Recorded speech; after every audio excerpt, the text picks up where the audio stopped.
दिल्ली में कांग्रेस कार्यकर्ताओं का हजूम इकट्ठा हुआ है और तमाम जो कार्यकर्ता हैं अपने अपने जो भावी उम्मीदवार हैं उनकी सपोर्ट पर यहाँ इकट्ठा होते हुए दिखाई दे रहे हैं। हालांकि कांग्रेस ने 31 उम्मीदवारों की जो सूची है वो जारी कर दी है, उसके बावजूद जो अन्य टिकटें पेंडिंग हैं उस पर अपनी अपनी दावेदारी जताते हुए तमाम जो कांग्रेस के नेता हैं या भावी जो विधायक हैं वो यहाँ पहुँच रहे हैं। बातचीत करेंगे, बहुत से साथी यहाँ हैं, क्या मिशन के साथ आए हैं, किस किस हल्के से आए हैं, तमाम बातचीत करते हैं। भाई साहब कहाँ से आए हो आप? मैं भवानी खेड़ा हल्का से आया हूँ और मैं पहले तो सबसे पहले माता सोनिया गांधी से हाथ जोड़कर प्रार्थना अपील करता हूँ, राहुल गांधी जी से, मैडम प्रियंका गांधी और कांग्रेस पार्टी के जितने भी बड़े धुरंधर नेता हैं उनसे हाथ जोड़कर प्रार्थना करता हूँ अगर हमारा भवानी खेड़ा हल्का राम किशन फौजी जो कि 25 साल से पार्टी की सेवा कर रहा है,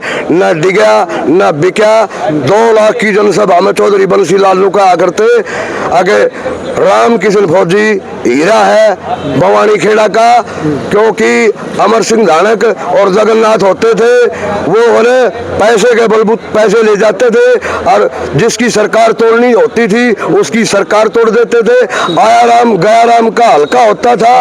राम किशन फौजी ने चौधरी बंसी लाल ने अपने सर पर हाथ धर के और ये कहा था 2 लाख की जनसभा में, भिवानी जिले की जनसभा में अगर राम किशन फौजी, एक मैंने हरियाणा के अंदर ऐसा लड़का ढूंढा है अगर जिसका नाम राम किशन फौजी हीरा, ये बोला बंसीलाल का हीरा है। और चौधरी बंसीलाल ने हरियाणा विकास पार्टी का विलय चौधरी भूपेंद्र सिंह हुड्डा और कांग्रेस पार्टी की अध्यक्षता में विलय करवा दिया था। चौधरी बंसीलाल बुजुर्ग हो गए थे उस दिन से लेकर आप राम किशन फौजी के समर्थन में यहाँ पहुंचे हैं? हाँ जी। तो लगता है कि मान लो जो चेहरे को टिकट मिला है कोई दिक्कत है उससे? सारी दिक्कत है। रामकिशन फौजी ने 25 साल हो गए, चाहे किसी का कुत्ता भी पालतू मर गया है उसके भी घर भी पहुंचा है, दुख में सुख में ब्याह में शादी में खुशी में। आपका ये मानना है कि उसे टिकट मिलनी चाहिए? उसी को टिकट, उसी का अधिकार है। नहीं तो पूरे हिंदुस्तान के अंदर जितने भी एक सर्विसमैन फौजी भाई है, मैं सबसे प्रार्थना करता हूँ अगर हरियाणा में एक ही टिकट रामकिशन फौजी के नाम से, जो कि सेना का सच्चा सिपाही रहा है, कांग्रेस पार्टी का सच्चा सिपाही रहा है, टिकट उसको मिलनी चाहिए। अगर कोई भारी आएगा उसको वोट नहीं घुसने नहीं देंगे। कांग्रेस पार्टी अपनी सीट को गंवा लेगी अगर फौजी को टिकट नहीं दी तो। मेरी यह प्रार्थना है पूरे हिंदुस्तान की कांग्रेस से। शुक्रिया आपका। भाई साहब आप भी यहाँ पहुंचे हैं बड़ी उम्मीद के साथ, तमाम लोग यहाँ आ रहे हैं, कैसे देखते हैं आप अपना भविष्य और किस हल्के से आप लोग आते हो और क्या डिमांड लेके आप लोग यहाँ पहुंचे? मेरा हल्का है जी मंडी आदमपुर और मैं प्रदीप कुमार सरपंच VPO खैरमपुर, उप प्रधान सरपंच एसोसिएशन मंडी आदमपुर। और हम कांग्रेस पार्टी में लगातार पिछले 17 साल से काम कर रहे हैं, दिन रात मेहनत करते हैं, ग्राउंड पे बहुत ज़्यादा काम किया है। वैसे आप जाके बेशक आदमपुर हल्के के अंदर जांच पड़ताल कर सकते हैं। और हम दीपेंद्र हुड्डा जी और भूपेंद्र हुड्डा जी, उदयभान जी और जयप्रकाश जी के नेतृत्व में काम करते हैं और हमें उम्मीद है हम आशा पे खरे उतरेंगे हुड्डा साहब के। और हमारी एक रिक्वेस्ट भी है उनसे, मैंने आवेदन कर रखा है टिकट के लिए। और मेरे साथ 40 सरपंच आदमपुर हल्के के मेरे साथ खड़े हैं, जो कि ये देखो इनके साइन मेरे पास हैं, ठीक है। ये 40 सरपंच साथ दे रहे हैं और मैं 25 सरपंच पीछे दीपेंद्र जी हुड्डा साहब के पास लेके आया था।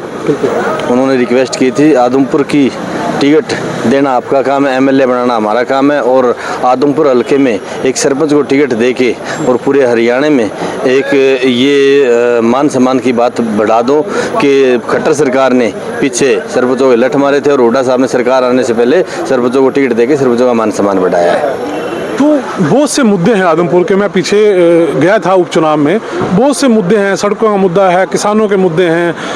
लगता है कि पीछे बीजेपी ने कुछ नहीं किया? बीजेपी ने नहीं, वहाँ पे सदा सदी विरासत भजनलाल परिवार की रही है और भजनलाल परिवार से जनता तंग आ चुकी है। वैसे बीजेपी से भी तंग आ चुकी है और भजनलाल परिवार से भी तंग आ चुकी है। बदलाव पक्का है और अब आदमपुर हल्के के अंदर बात आती है, सड़क की बात आती है, पानी की बात आती है, स्वास्थ्य की बात आती है, किसानी की, तो कोई प्रकार की सुविधा आज तक आदमपुर हल्के के अंदर मुहैया नहीं करवाई है चौधरी कुलदीप बिश्नोई और चौधरी भव्य बिश्नोई जी ने, और अब उनको इतनी नौबत आ गई है, नहीं तो बेचारे 5 साल से एक बार आदमपुर में आते हैं इलेक्शन के टाइम, और उस टाइम अपना ढोंग रच के और लोगों को झूठे आंसू दिखा के एमएलए बन के और विदेश में जाके अपना व्यापार करते हैं। अब की बार लोगों ने उनका आईना देख लिया। अब इलेक्शन की टिकट मिलने से पहले ही 15-20 दिन लगातार, पिछले 15-20 दिन से आदमपुर हल्के के अंदर हर गांव के अंदर वर्करों को फ़ोन करते हैं और हमारी मीटिंगें करवाओ। उनको ये बोल के और मीटिंगें करवानी पड़ रही है, इतनी नौबत आ रही है इनके। तो लगता है कि आपको अगर पार्टी मौका देती है तो कहीं ना कहीं आप मजबूती से आगे बढ़ेंगे? बिल्कुल, दिन रात मेहनत करके हम आगे बढ़ेंगे और आदमपुर हल्के की सेवा करेंगे और आदमपुर हल्के की जनता की आवाज़ पे हम खरा उतरने का काम करेंगे। मैं एक युवा साथी हूं और मुझे विश्वास है भूपेंद्र सिंह हुड्डा, दीपेंद्र सिंह हुड्डा जी और उदयभान और जयप्रकाश जी पे, भाई आदमपुर हल्के की टिकट एक सरपंच को थोप के और आप अपना नाम पूरे हरियाणा में कायम करने का काम करेंगे हुड्डा साहब।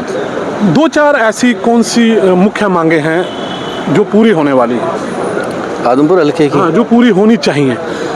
पूरी होनी चाहिए। एक तो जी जो आदमपुर हल्के में गड्ढे जाके देखिए, सड़क, फिर दूसरी सीवरेज, तीसरी पानी की व्यवस्था। आदमपुर हल्के का आधा इलाका सूखा पड़ा है, ज़मींदार पानी के बगैर क्या करेंगे? नहरें हैं, पानी नहीं है वहाँ पे। तो जो हॉस्पिटल है वहाँ पे डॉक्टर्स नहीं है। तो कई मुद्दे हैं जी, 2 मुद्दों से कोई बात बनने वाली नहीं। एक भी ऐसा मुद्दा बीजेपी सरकार या कुलदीप बिश्नोई या भव्य बिश्नोई बता दे भी हमने ये मुद्दा हमने पार कर दिया और ये हम बोलने के लायक है जनता के बीच में, वो करे 800 करोड़ का विकास करवा दिया। 800 करोड़ में से एक विकास इस तरीके का बताए भी जिस विकास से आदमपुर हल्का संतुष्ट हो, हम उनके साथ खड़े हो जाएंगे। चलिए, शुक्रिया आपका।